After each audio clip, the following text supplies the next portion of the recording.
ನಮ್ಮ ಜನನಿಯಾದ ಕೌಶಲ್ಯ ಅಧಿಕವಾದ ಪ್ರೀತಿ ವಿಶ್ವಾಸಗಳನ್ನು ತೋರ್ಪಡುತ್ತಿದ್ದ ಚಿಕ್ಕಮ್ಮನಾದ ಕೈಕೆಯು ಈ ರೀತಿ ವರ್ತಿಸಿವಳೆ.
ನಮ್ಮ ಜನನಿಯಾದ ಕೌಶಲ್ಯಕ್ಕಿಂತಲೂ ಅಧಿಕವಾದ ಪ್ರೀತಿ ವಿಶ್ವಾಸಗಳನ್ನು ತೋರ್ಪಡಿಸಿದ್ದ ಚಿಕ್ಕಮ್ಮನಾದ ಕೈಕೆಯು ಈ ರೀತಿ ವರ್ತಿಸಿವಳೆ. ಜಗತ್ತಿನಲ್ಲಿ ಸ್ತ್ರೀಯರ ಮನದ ಇಂಗಿತವನ್ನು ಕಂಡುಹಿಡಿಯಲು ಅಸಾಧ್ಯವಾಗಿದೆ. ಅಮ್ಮ ಅಮ್ಮ ಕಷ್ಟಕರವಾದ ರಾಜ್ಯಭಾರವನ್ನು ಭರತನಿಗೆ ಒಪ್ಪಿಸಿ ಸುಖಕರವಾದ ಈ ಅರಣ್ಯವಾಸವನ್ನು ನನಗೆ ನೇಮಿಸಿರುವ ತಾಯಿ, ಭರತನಿಗಿಂತಲೂ ಅಧಿಕವಾದ ಪ್ರೀತಿ ವಿಶ್ವಾಸಗಳು ನಿನಗೆ ನನ್ನಲ್ಲಿರುವುದರಿಂದ ನನಗೆ ಬಹಳ ಸಂತೋಷವಾಯಿತು ತಾಯಿ. ರಾಮಚಂದ್ರ, ನಿಮ್ಮ ತಂದೆಯವರನ್ನು ಮಾತನಾಡಿಸಿಕೊಳ್ಳಲು ಯಾವುದೇ ಅಡ್ಡಿ ಆತಂಕ ಇಲ್ಲ ತಾನೆ? ಅಮ್ಮ, ನಾನೇ ಭರತನನ್ನು ಕರೆಸಿ ನನ್ನ ಕೈತಲೆ ಆತನಿಗೆ ರಾಜ್ಯ ಪಟ್ಟಾಭಿಷೇಕ ಮಾಡಿ ಅನಂತರ ವನವಾಸಕ್ಕೆ ಹೊರಡುವಂತಾಗಿ. ರಾಮಚಂದ್ರ, ಭರತನನ್ನು ಕರೆಸಿಕೊಂಡು ಪಟ್ಟಾಭಿಷೇಕವನ್ನು ನಾವು ನೋಡಿಕೊಳ್ಳೆವು. ನೀನೇನು ವನವಾಸಕ್ಕೆ ಹೊರಡು ಸಿದ್ಧನಾಗು. ಅಮ್ಮ, ನಾನು ಅಂತಹ ಪಾಪಿಷ್ಠನು ತಾಯಿ. ಭರತನ ಪಟ್ಟಾಭಿಷೇಕವನ್ನು ಈ ನನ್ನ ಕಣ್ಣುಗಳಿಂದಾದರೂ ನೋಡಬಾರದು ಜನನಿ. ಅಮ್ಮ, ಈ ಅಶಾಶ್ವತವಾದ ರಾಜ್ಯಭಾರವನ್ನು ಆತನಾಡಿದಿರೇನು, ನಾನು ಆಡಿದಿರೇನು ತಾಯಿ. ರಾಮಚಂದ್ರ, ನೀನು ವನವಾಸಕ್ಕೆ ಹೊರಡದವರು ಈ ನನ್ನ ಮನಸ್ಸಿಗೆ ಶಾಂತಿಯೇ ಅನ್ನದೇ ಇಲ್ಲ. ಅಯ್ಯೋ, ನೀನು ಪಾಪಿಷ್ಟನೋ ಧರ್ಮಿಷ್ಠನೋ ಒಂದೂ ತಿಳಿಯೋದು. ತಂದೆಯವರು ಆಡಿ ಮಾತಂತೆ ಹೊರಡು. ಇದು ನೀನು ಪಾಪಿಷ್ಟನೋ ಧರ್ಮಿಷ್ಠನೋ ನನಗೊಂದು ತಿಳಿಯದು. ಆದರೆ ನಿಮ್ಮ ಜನಕನು ಆಡಿದ ಮಾತು ನಡೆಸಿಕೊಡುವ ಸಲುವಾಗಿ ಅದು ನೀನು ವನವಾಸಕ್ಕೆ ಹೋಗಲೇಬೇಕು. ಓ ಪಾಪಿಷ್ಟಳೆ ದುರಾತ್ಮಳೆ ಕೆಲವೋ ಪಾಪಿಷ್ಠಳೆ ದುರಾತ್ಮಳೆ. ಸಾಕು ಬಾಯಿ. ಸಾಕು ಸುಮ್ಮನೆ ಸಮಾಧಾನರಾಗಿ ಇದೇದಕ್ಕೆ ಹೆಸರು ಬಿಡುತ್ತಿರುವಿರಿ? ಹೇಳು. ಈಕೆ ಮಾತನ್ನು ಕೇಳಿ ರಾಮಚಂದ್ರ, ನಾನು ಹೀಗೆ ಮಾತನ್ನು ಕೇಳಿ ಕೆಟ್ಟೆನು. ನೀನು ಈಕೆ ಮಾತನ್ನು ಕೇಳಿ ವನವಾಸಕ್ಕೆ ಹೋಗಬೇಡ. ನೀನು ಹೀಗೆ ಮಾತಿಗೆ ಕಿವಿಗೊಡಬೇಕು. ಹೇಳು. ಜನಕ, ಹೇಳುವನಿ ಕೇಳಿ.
ನಾವು ಹಾಡಿದ ಮಾತಿಗೆ ತಪ್ಪಬಾರದು ತಂದೆ.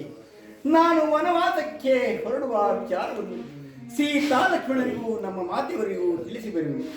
ಚಿಂತಿಸದೆ ಸಮಾಧಾನರಾಗಿ. ಹೋ ರಾಮಚಂದ್ರ, ಹಾ ರಾಮಚಂದ್ರ.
ಕ್ಷಮಿಸಿ ಸಂರಕ್ಷಿಸಿ ತಾಯಿ ಸಂರಕ್ಷಿಸಿ. ಬ್ರಾಹ್ಮಣರಲ್ಲ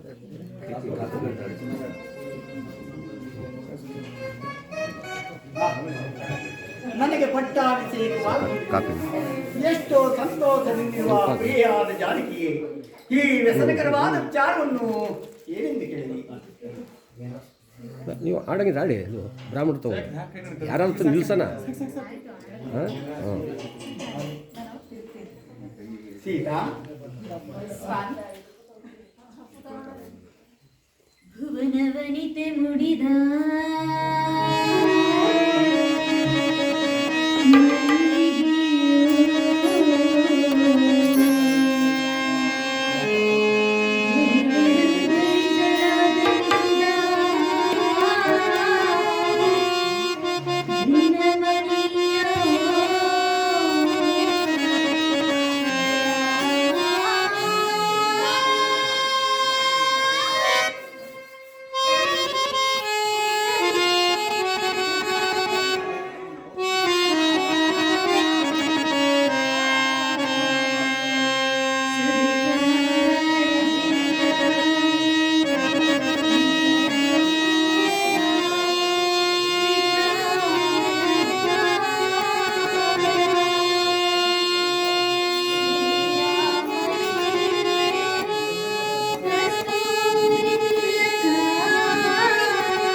ಹಿಂದೆ ದೇವಾಸುರರ ಯುದ್ಧದಲ್ಲಿ ನಮ್ಮ ಚಿಕ್ಕಮ್ಮನಾದ ಕೈಕೆಯು ಮಾಡಿದ ಸಾಹಸಕ್ಕೆ ಮೆಚ್ಚಿ ಜನಕನು 2 ವರಗಳನ್ನು ಕೊಟ್ಟಿದ್ದರಂತೆ ಸೀತ.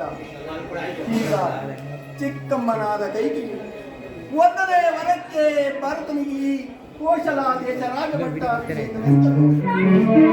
ಜಾನಕಿ, 2ನೇ ವರಕ್ಕೆ ನಾನು ಜಟಾಧಾರಿಯಾಗಿ 14 ವರ್ಷ ವನವಾಸ ಮಾಡಬೇಕೆಂದು ಕೇಳಿಕೊಂಡರು. ಸೀತಾ, ಚಿಕ್ಕಮ್ಮನಿಂದ ನಾನು ಈ ವಿಚಾರವನ್ನು ತಿಳಿದು ವನವಾಸಕ್ಕೆ ಹೊರಡಲು ಸಿದ್ಧನಾಗಿರುವುದು. ಸೀತಾ, ಅತ್ತೆ ಮಾವನರಿಗೆ ನಾವು ಮಾಡಿದ ಅಪರಾಧವಾದರೂ ಏನಾದರೂ ಇರಲಿ ಸ್ವಾಮಿ. ಸ್ವಾಮಿ, ನಿಮ್ಮನ್ನು ಬಿಟ್ಟು ನಾನು ಒಂದು ಕ್ಷಣವೂ ಸಹ ಜಯಿಸಲಾರೆ ಸ್ವಾಮಿ. ನಾನು ಸಹ ನಿಮ್ಮೊಡನೆ ಬರಬೇಕು. ನನ್ನನ್ನು ನಿಮ್ಮೊಡನೆ ಕರೆದುಕೊಂಡು ಹೋಗಿ ಸ್ವಾಮಿ. ಶಾಲಿಕಿ, ಚಿಂತಿಸಿ ಫಲವಿಲ್ಲ. ನೀನು ನಿನ್ನ ತವರು ಮನೆಗೆ ಹೋಗಿ ವೃದ್ಧರಾದ ಮಾತಾಪಿತೃಗಳ ಸೇವೆಗೆ ನಿರತರಾಗಿ ನಾನು ವನವಾಸವನ್ನು ಮುಗಿಸಿಕೊಂಡು ಬರೆಯುವುದು. ಸ್ವಾಮಿ, ಇಲ್ಲ ಸ್ವಾಮಿ, ನೀವಿಲ್ಲದ ಈ ಅರಮನೆಯಲ್ಲಿ ನಾನು ಒಂದು ಕ್ಷಣವೂ ಸಹ ಜೀವಿಸಲಾರೆ ಸ್ವಾಮಿ. ನಾನು ನಿಮ್ಮೊಡನೆ ಬರಬೇಕು ಸ್ವಾಮಿ. ನನ್ನನ್ನು ನಿಮ್ಮೊಡನೆ ಕರೆದುಕೊಂಡು ಹೋಗಿ ಸ್ವಾಮಿ. ಶಾಲಿಕಿ, ಹಾಗಲ್ಲದ ಪಕ್ಷದಲ್ಲಿ ವೃದ್ಧರಾದ ನಮ್ಮ ಮಾತಾಪಿತೃಗಳ ಸೇವೆಯನ್ನೇ ಮಾಡಿಕೊಂಡಿದೆ. ಅಂತ ಮರವನ್ನು ಆಶ್ರಯಿಸುವಂತೆ ನಾನು ನಿಮ್ಮನ್ನೇ ಆಶ್ರಯಿಸಿದ್ದೀನಿ. ಸ್ವಾಮಿ, ಮರದ ನೆರಳು ಮರವನ್ನೇ ಆಶ್ರಯಿಸುವಂತೆ ನಾನು ನಿಮ್ಮನ್ನೇ ನಂಬಿ ಆಶ್ರಯಿಸಿಕೊಂಡಿರುವೆನು ಸ್ವಾಮಿ. ನನ್ನನ್ನು ಬಿಟ್ಟು ಹೋಗಬೇಡಿ ಸ್ವಾಮಿ. ನಾನು ಸಹ ನಿಮ್ಮೊಡನೆ ಬರಬೇಕು ಸ್ವಾಮಿ. ಸೀತಾ, ಜನಕನು ಪತ್ನಿ ಸಮೇತವಾಗಿ ಹೊರಡಲು ಆಜ್ಞೆಯನ್ನು ಕೊಡಲಿಲ್ಲ. ಜನಕನಲ್ಲಿಗೆ ಹೋಗೋಣ, ಜನಕನ ಆಜ್ಞೆ ಏನಾಗುವುದೋ ನೋಡೋಣ. ನಡೆಯ ಸೀತಾ. ಹಾಗೆ ಆಗಲಿ ಸ್ವಾಮಿ.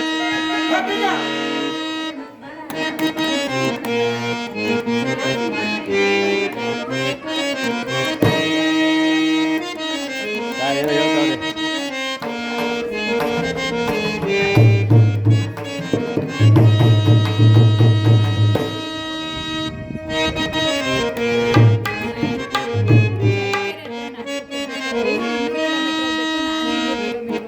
ಹೆಂಗ್ ಮಾಡ್ತೀರಿ? ಅದಕ್ಕೆ ನಾನು ಫುಲ್ ಪ್ರಾಕ್ಟೀಸ್ ಮಾಡ್ತಾ ಇಲ್ಲ. ಅದಕ್ಕೆ ನಮ್ದು ಲೇಡೀಸ್ ಟಚ್ ಏನಿದೆಯಾ ಅಷ್ಟು ಮಾತ್ರ ಕೊಡ್ತಾ ಇರೋದು. ಇದಾ ರೋಡ್ ಸೀನ್ ಇದು. ನಮ್ಮ ಸೀನೆಲ್ಲ ಮುಗಿತಲ್ಲ ಸರ್. ನಮ್ಮ ಲೇಡೀಸ್ ಸೀನ್ ಟಚ್ ಮುಗಿಸ್ಕೊಂಡ್ಮೇಲೆ ಅವ್ರ ಮೆಲ್ಲಿಗೆ ಮಾಡ್ಕೊಂಡೆ ಸರ್. ಈ ಸೀನ್ ಬೈ ಸೀನ್ ಹೋಯ್ತು ಅಂದರೆ ಅಲ್ಲಿ ನಾವು ಅದೇ ಬೈಸ್ಕೋಬೇಕಾಗುತ್ತೆ ಸರ್. 6:30 ಸ್ಪಾಟಲ್ಲಿ ಇರಬೇಕು ಹೊಸಪೇಟೆ. ಸರ್ ನಾವು ಲೇಡೀಸ್ ಟಚ್ ಮಾತ್ರ. ಈಗ ಹೆಂಗೆ ಮಾಡ್ತಾರೆ ಹೇಳಿ ಸರ್. ನಮ್ಮ ನಾಟಕ ಮುಗಿದ್ಮೇಲೆ ಯಾವ ನಾಟಕ ಕರೀಬೋದು? ನಮ್ಮ ನಾಟಕ ಮುಗಿದ್ಮೇಲೆ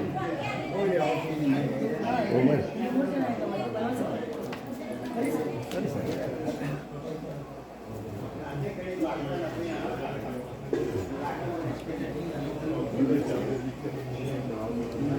ಏಕಾಂತಪುರ ರಾಮಚಂದ್ರ. ಜನಕ ನಮಸ್ಕರಿಸು. ಜನಕ ನಮಸ್ಕರಿಸು. ಜನಕ, ನಾನು ವನವಾಸಕ್ಕೆ ಹೊರಡುವ ವಿಚಾರವನ್ನು ಸೀತಾ ಲಕ್ಷ್ಮಣನಿಗೆ ತಿಳಿಸಲು ಇವರೀರ್ವರು ನನ್ನನ್ನೇ ಅನುಮತಿಸಿರುವರು. ಅಪ್ಪಣೆ ಆಗಬೇಕು ತಂದೆ. ರಾಮಚಂದ್ರ, ಈ ನಿರ್ಭಾಗ್ಯ ದಸರನ ಉದರದಲ್ಲಿ ಏಕಪ್ಪ ಜಯಿಸಿದೆ. ನಾನು ಇವಳು ಇಂತಹ ವಂಚಕಳೆಂದರಿಯದೆ ನಾನು ಚಾಂಡಾಲಿನಿ, ಚಾಂಡಾಲಿನಿ, ವೃದ್ಧನಾದ ನನ್ನನ್ನು ನಿನ್ನ ಅಭಿಮಾನ ಕಲಿಕರಿಲ್ಲದೆ ನನ್ನನ್ನು ನಿನ್ನ ಕ್ರೋಧಾಗ್ನಿ ಜ್ವಾಲೆಯಲ್ಲಿ ಸುಡುತ್ತಿರುವೆಯಾ? ನನ್ನ ವಂಶ ಜ್ಯೋತಿಯನ್ನು ನಂದಿಸಲು ಆತುರಳಾಗಿರುವೆಯಾ? ಆ ಬ್ರಹ್ಮನು ನಿನ್ನ ಹೃದಯದಲ್ಲಿ ಕನಿಕರವೆಂಬುದನ್ನು ಲವಲೇಶವನ್ನಾದರೂ ಉಳಿಲಿಲ್ಲವೇ? ರಾಮಚಂದ್ರ, ಸಾಕು ಮಾಡಿ ನಿಮ್ಮ ವಾಕ್ಪಾಂಡಿತ್ಯ ತಾವೆಲೆ ಸೂರ್ಯವಂಶದ ಅರಸರಾದ ಸತ್ಯಧ್ವಜವನ್ನು ಮೆರೆಸಿರುವ ಮಹಾನುಭಾವರು. ಆದರೆ ಆಗಿನ ಕಾಲದಲ್ಲಿ ಸತ್ಯ, ಧರ್ಮ, ನ್ಯಾಯ, ನೀತಿ ಎನ್ನುವುದು ಸೂರ್ಯಚಂದ್ರರಲ್ಲಿ ಬೆಳಗುತ್ತಿತ್ತು. ಆದರೆ ತಾವು ಮಾತ್ರ ಅದರೆಂಬ ಅಸತ್ಯ ಅಂಧಕಾರವನ್ನು ಇಡೀ ನಾಡಿ ನಾಡಿ ಹಬ್ಬಿಸಿಬಿಡಿ. ಎಂತಹ ಕಠೋರ ಹೃದಯವಳು ನೀನು. ಎಂತಹ ಕಠೋರ ಹೃದಯದವಳು ಇನ್ನಷ್ಟು ನಿಷ್ಠೂರೋಕ್ತವನ್ನು ಹಾಡುತ್ತಿರುವೆ ಹಾಡು. ಏನೋ ನಾನು ಪ್ರಾಣೇಶ್ವರ, ನಾನು ಕಠೋರದ ಹೃದಯದವಳು.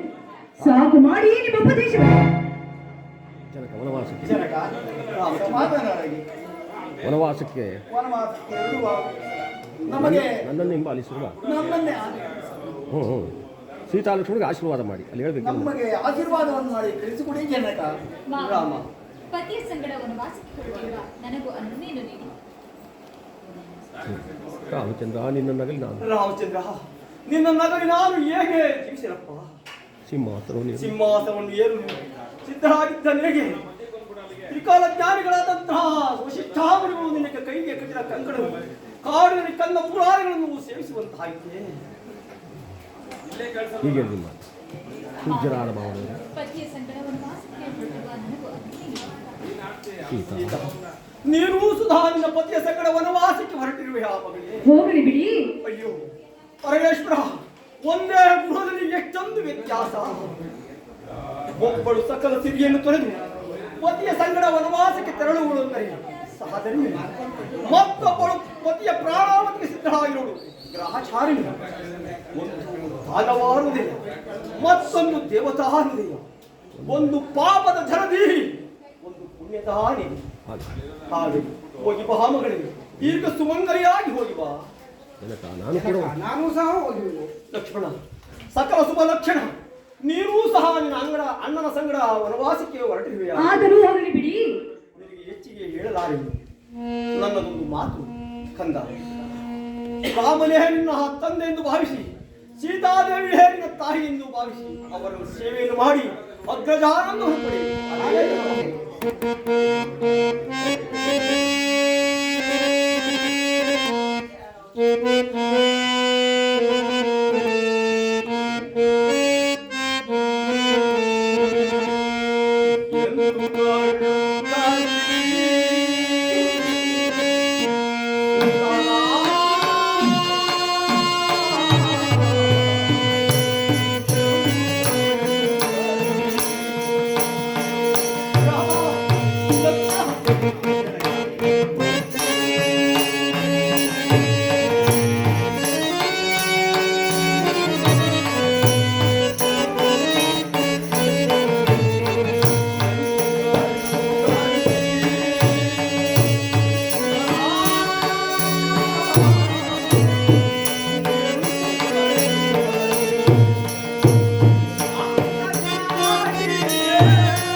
ತನ್ನ ಆಟವನ್ನೇ ಸಾಧಿಸಿಕೊಂಡಲ್ಲ.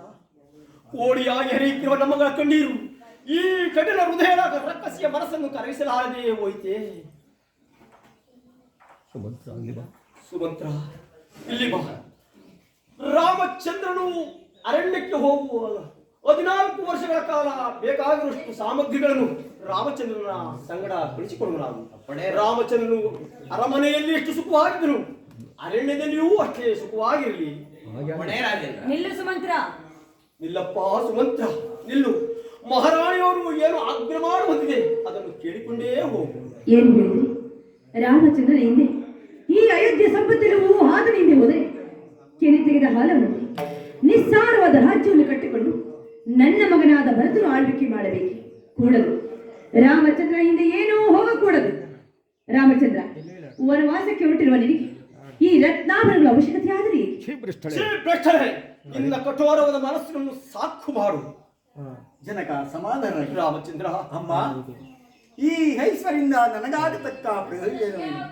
ಜನಕನ ಆಶೀರ್ವಾದವನ್ನೇ ನನಗೆ ಬೇಕಾಗಿರುವುದು. ತಾಯಿ ಜನಕ ನಮ್ಮನ್ನು ಆಶೀರ್ವದಿಸಿ ಆಜ್ಞೆ ಕೊಡಿ. ಹಾಗಾದ್ರೆ ಅರಣ್ಯಕ್ಕೆ ಹೋಗೋರಿಗೆ ದಿವ್ಯಾಭರಣ ಏತಕ್ಕೆ? ಹಾಗಾದ್ರೆ ಅರಣ್ಯವಾಸಕ್ಕೆ ಹೊರಡಲು ಈ ರೀತಿ ಸಂಕೋಚ ಪಡುತ್ತಿರಬೇಕೆ? ತೆಗೆದುಕೊಳ್ಳಿ. ಇದು ನಾನು ಕೊಡುವ ನಾರುಮಡಿಯನ್ನು ಸ್ವೀಕರಿಸಿ.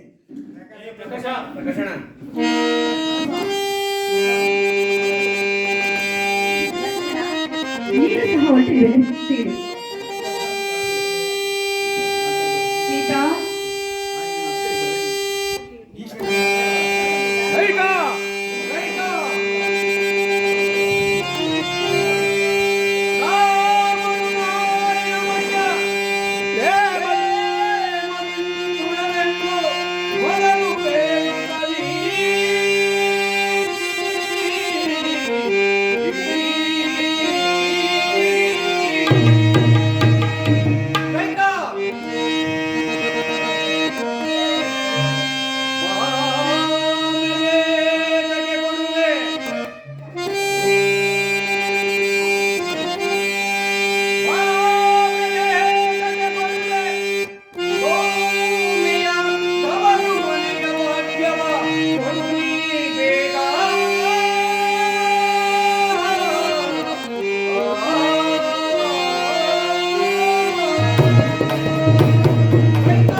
ನೀನು ಆಕೆಗೆ ಕೊಡಲು ಕಾರಣವೇನು?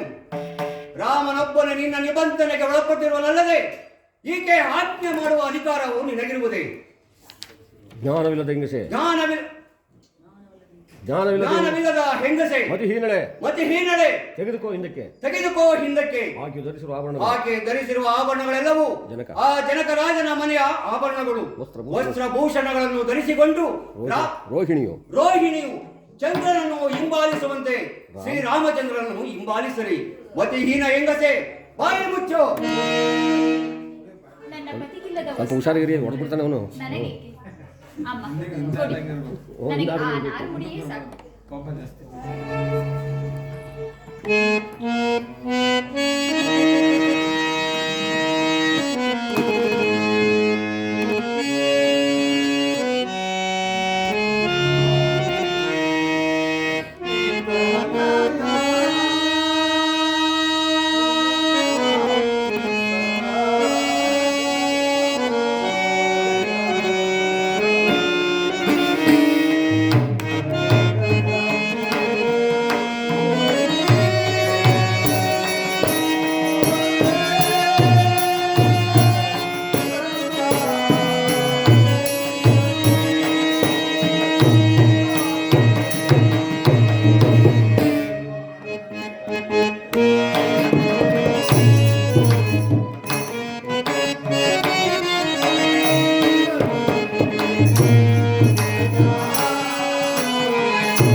ಎಲ್ಲರೂ ಹೊರಡುವರ ರಾಮ ಲಕ್ಷ್ಮಣ ಸೀತೆ ಹಾ ರಾಮಚಂದ್ರ ಸೀತಾದೇವಿ ಅಯೋಧ್ಯ ನಗರದ ಬಾಗಿ ಸೀತಾಲಕ್ಷ್ಮಿ ಅಯೋಧ್ಯಾನಗರದ ಭಾಗ್ಯಲಕ್ಷ್ಮಿ ನೀನೂ ಸಹ ನಿನ್ನ ಪತಿಯ ಸಂಗಡ ಹೊರಟುವುದಯ್ಯ ಕಂದ ಲಕ್ಷ್ಮಣ ಸಕಲ ಶುಭ ಲಕ್ಷಣ ನೀನೂ ಸಹ ನನ್ನ ಅಣ್ಣನ ಸಂಗಡ ಹೊರಟು ಹೋದೆಯಾ ಅಯ್ಯೋ ಎಲ್ಲರೂ ಒಬ್ಬೊಬ್ಬರಾಗಿ ಹೊರಟು ಹೋದೆಯಾ ಹಾ ರಾಮಚಂದ್ರ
ಶಿವನು ಶಿಲೆಯಾಗಿ ಆರ್ಯ ಒಟ್ಟದ ಗರತಿಯ ಕರತಲದಲ್ಲಿ ಜಗವನ್ನು ರಕ್ಷಿಸುವ ಬ್ರಹ್ಮನು ತನ್ನ ತಲೆಯನ್ನು ತಾನೇ ಕತ್ತರಿಸಿಕೊಳ್ಳಬೇಕು. ಮಹಾವಿಷ್ಣು ಸಾಲಿಗ್ರಾಮದ ಶಿಲೆಯಾಗಿ ಇಂತೆಸೆಯುವ ಪೃಥ್ವಿಯಲ್ಲಿ ಕತ್ತಲೆ ಎಂಬ ಬುಸಿಯನ್ನು ಒತ್ತಾನೆಯನ್ನು ಆಕ್ಷೇಪಿಸಿ ಫಲವೀರು. ಇದು ನನ್ನ ಪ್ರಾರಬ್ಧ. ನಾನು ಯಾವ ಅಪರಾಧ ಮಾಡಿದೆನು, ಯಾವ ಅಪರಾಧಕ್ಕಾಗಿ ಈ ಶಿಕ್ಷೆ. ಇಂದ ಸಪ್ತವೇದಿ ಎಂಬ ಬಾಣಭ್ಯಾಸ ಸೊಡಗರದಲ್ಲಿ ಓರ್ವ ತಾಂಡವ ಮುನಿಗಳಾದಂತಹ ಶ್ರವಣಕುಮಾರ ಈ ಫಲವು ನನಗೆ ಲಕ್ಷಿಸಿದೆ. ಸಪ್ತವೇದಿ ಬಾಣಭ್ಯಾಸ ಸೊಡಗರಲ್ಲಿ ಓರ್ವ ತಾಂಡವ ಮುನಿಗಳು ನಿನ್ನ ಮಕ್ಕಳಿಲ್ಲದ ಕಾಲದಲ್ಲಿ ನೀನು ಪ್ರಾಣ ತ್ಯಾಗ ಮಾಡಬೇಕೆಂದು ನನಗೆ ಶಾಪವನ್ನು ಕೊಟ್ಟರು.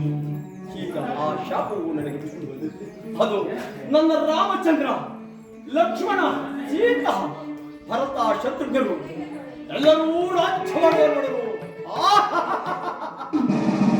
ಎಲ್ಲರೂ ರಾಜ್ಯವಾಡುವರು. ನನ್ನ ಹೃದಯವು ತಟ್ಟರಿಸುವುದಿಲ್ಲ. ನೀರು ನೀರು ರಾಮಚಂದ್ರ, ನನಗೆ ಯಾರು 4 ಜನರ ಪುತ್ರರೇ ಒಬ್ಬರಾದರೂ ಗಂಗು ಹಾಲನ್ನು ತಂದು ಕೊಡುವರು ಯಾರಿದೆ? ಹಾ ರಾಮಚಂದ್ರ.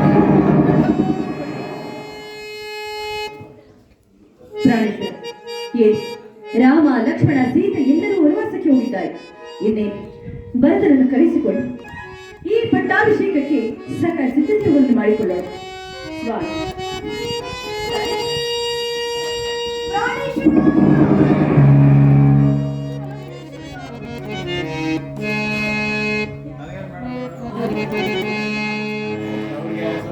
ವೈಬ್ರೇಷನ್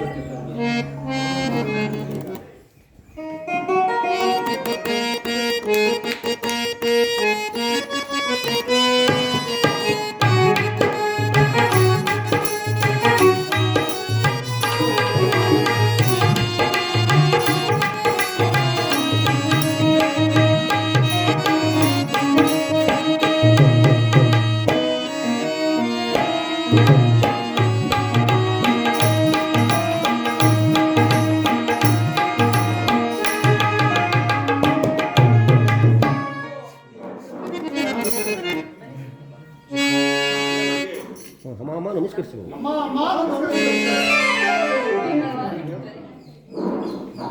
ಅಮ್ಮ, ಈ ರೀತಿ ತಿಳಿಸಲು ಕಾರಣವೇನು? ಅಮ್ಮ, ಸಂಗತಿಯನ್ನು ತಿಳಿಸಬಾರದೆ. ಅಮ್ಮ, ಸದಾ ನಿಮ್ಮ ಜೊತೆಲಿದ್ದ ಜನಕನು ಎಲ್ಲಿ? ಕುಮಾರ್, ಎಲ್ಲಿ ನಿಮ್ಮ ಜನಕ? ನಿಮ್ಮ ಜನಕರು ಪರಲೋಕವಾಸಿಯಾದರು ಕುಮಾರ, ಪರಲೋಕವಾಸಿಯಾದರು. ಏನು ನಮ್ಮ ಜನಕನು ಪರಲೋಕವಾಸಿಯಾದರು?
ಅದು ಹೇಗಮ್ಮ? ಕಲ್ಲ ಹಿಂದೆ ದೇವಾಸುರತೆ ನಾನು ಮಾಡಿದ ಸಾಹಸಕ್ಕೆ ಮೆಚ್ಚಿ ನಿಮ್ಮ ಆ ವರಗಳನ್ನು ಹೀಗೆ ನಡೆಸಿಕೊಡೆಂದು ಕೇಳಿಕೊಂಡಿರು ಕರ್ಣ. ಕುಮಾರ್, ಮೊದಲನೇ ವರಕ್ಕೆ ರಾಮಚಂದ್ರಗೆ ನಿಶ್ಚಯವಾಗಿರುವ ಪಟ್ಟಾಭಿಷೇಕವನ್ನು ತಪ್ಪಿಸಿ ನಿನಗಾಗಬೇಕಂತಲೂ, ಎರಡನೇ ವರಕ್ಕೆ ರಾಮಚಂದ್ರನು ನಾರುಗುಡಿ ನುಟ್ಟು ಜಟಾವಲ್ಕಲ ದಾರಿಯಾಗಿ ಮುನಿ ವೃತ್ತಿಯಿಂದ ಪುರಪ್ರವೇಶವಿಲ್ಲದೆ 14 ವರ್ಷಗಳ ಕಾಲ ವನವಾಸಕ್ಕೆ ಹೋಗಬೇಕೆಂದು ಕೇಳಿಕೊಂಡೆನು ಕುಮಾರ, ಕೇಳಿಕೊಂಡೆನು. ಪಿತೃವಾಕ್ಯವನ್ನು ಪರಿಪಾಲಿಸುವ ಸಲುವಾಗಿ ರಾಮನ ಸಂಗಡ ಲಕ್ಷ್ಮಣ, ಸೀತಾ ಎಲ್ಲರೂ ವನವಾಸಕ್ಕೆ ಹೊರಟು ಹೋಗಿದ್ದಾರೆ. ಪುತ್ರ ಶೋಕದಿಂದ ನಿಮ್ಮ ಜನಕರು ಪರಲೋಕವಾಸಿಯಾದರು ಕುಮಾರ, ಪರಲೋಕವಾಸಿಯಾದರು. ಮಿಕ್ಕ ಮಾತುಗಳಿಂದ ಪ್ರಯೋಜನವೇನು? ಪಟ್ಟಾಭಿಷೇಕಕ್ಕೆ ಸಿದ್ಧರಾಗ. ಕುಮಾರ, ಮಿಕ್ಕ ಮಾತುಗಳಿಂದ ಪ್ರಯೋಜನವೇನು? ಈ ಮಿಕ್ಕ ಮಾತುಗಳಿಂದ ಪ್ರಯೋಜನವೇನು? ಏನು ಪಟ್ಟ? ನೀನಾದರೂ ಪಟ್ಟಾಭಿಷೇಕ್ತನಾಗಿ ನನ್ನ ಮನಸ್ಸನ್ನು ಸಂತೋಷಪಡಿಸು ಕುಮಾರ. ಏನು ಏನು ರಾಜ್ಯ ಸಿಂಹಾಸನವನ್ನು ನಾವೇ ಏರಬೇಕೆ? ಅಮ್ಮ, ಇಂತಹ ಕುಲದ್ರೋಹ ಕಾರ್ಯವನ್ನು ಸಾಧಿಸಬೇಕೆಂದು ಎಷ್ಟು ದಿನಗಳಿಂದ ಕಾದಿದ್ದೆ. ಆ ದೇಶಪುತ್ರನು ನನಗೆ ತಂದೆಯಂತೆ ಪೂಜ್ಯನು ಧರ್ಮ ಸ್ವರೂಪನಾದ ಅಣ್ಣ ಶ್ರೀರಾಮಚಂದ್ರನು ಕಾಡಿಬಿಟ್ಟಿ ದೇವೇಂದ್ರಾದಿಗಳಿಂದಲೂ ಸಹ ಸನ್ಮಾನಿತರಾದ ಜನಕನನ್ನು ಹೆಮಪುರಿಗಟ್ಟಿ ಈ ಕೋಸಲ ರಾಜ್ಯವನ್ನು ನನಗಾಗಿ ಗಳಿಸಿದ್ದೀಯ.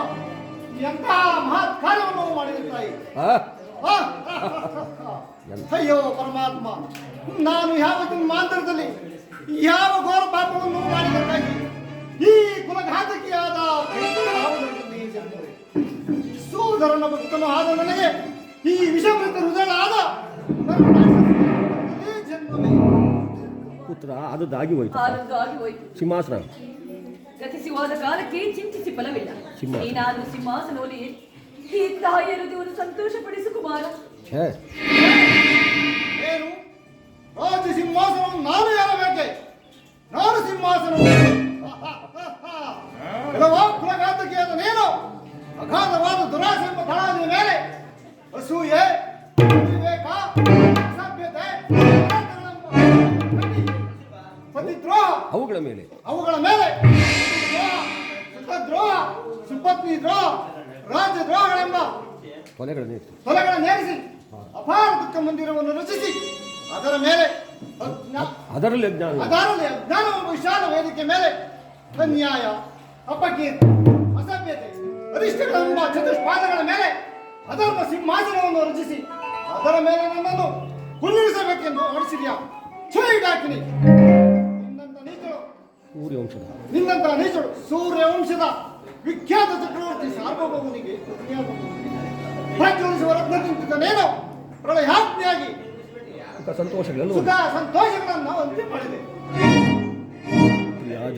ಪ್ರಿಯ ಜನಕರು, ಜನಕನಿಗೆ ಸಮನಾದ ನನ್ನ ಪ್ರೀತಿಯ ರಾಮಚಂದ್ರನು ಆಗಲಿ ನಾನು ಹೇಗೆ ಜೀವಿಸಿದೆ? ದೀಪವಿಲ್ಲದ ಮಂದಿರದಂತೆ ರಾಮಚಂದ್ರ ಇಲ್ಲದ ಈ ದುಃಖಂದಕರವಾದ ಅರಮನೆಯಲ್ಲಿ ನಾನು ಹೇಗೆ ಜೀವಿಸಿದೆ?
ಸಹಿಸು ಕುಮಾರ, ಸಹಿಸು.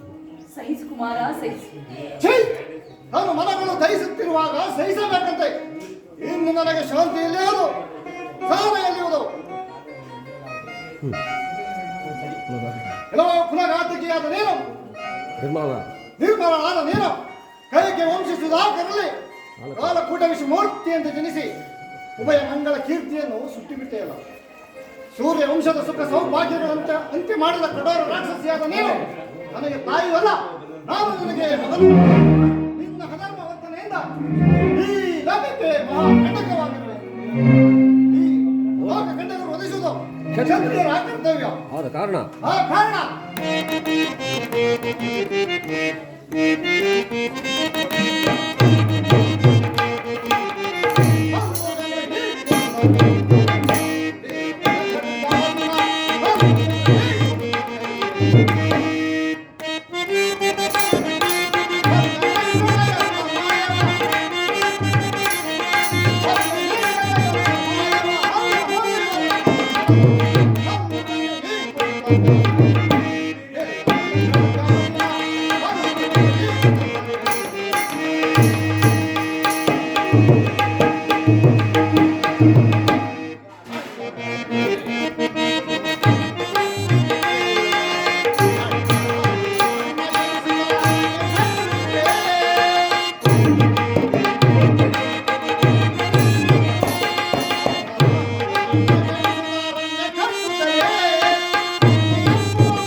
ನಿನ್ನ ನೀಗಲೇ ಒದಿಸಿ ಧರ್ಮಮೂರ್ತಿಯಾದ ರಾಮಚಂದ್ರ ಅರಣ್ಯವಾಸಕ್ಕೆ ಹೋಗಿರುವ ಧರ್ಮಮೂರ್ತಿಯಾದ ರಾಮಚಂದ್ರನನ್ನು ಕರೆತಂದು ಆತನಿಗೆ ಈ ರಾಜ್ಯ ಸಿಂಹಾಸನದ ಮೇಲೆ ಕುಳಿಸಿ ಆತನಿಗೆ ಪ್ರತಿಯಾಗಿ ನಾನೇ ಮುನಿ ವೇಷಧಾರಿಯಾಗಿ ಹೋಗಿರುವುದು.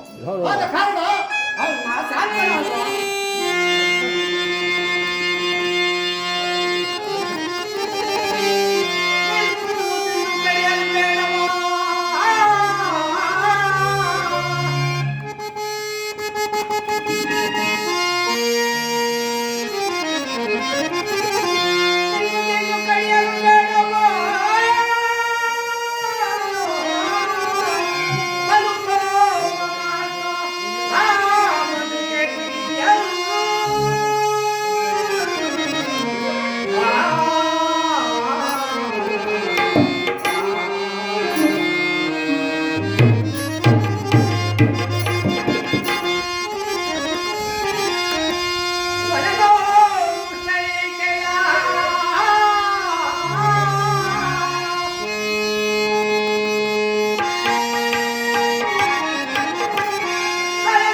ಈಕೆಯನ್ನು ಕೊಂದುದೇ ಆದರೆ ಮಾತೃತ್ವ ದೋಷವು ಪ್ರಾಪ್ತವಾಗುವುದು. ಅದು ಅಲ್ಲದೆ ಶ್ರೀರಾಮರ ಆಗ್ರಹಕ್ಕೆ ನಾವು ಪಾತ್ರರಾಗಬೇಕಾಗುವುದು. ತಂದೆಯವರ ತಂದೆಯವರ ಉತ್ತಕ್ರಿಯೆಯನ್ನು ಮಾಡಿ ಕಾಡಿ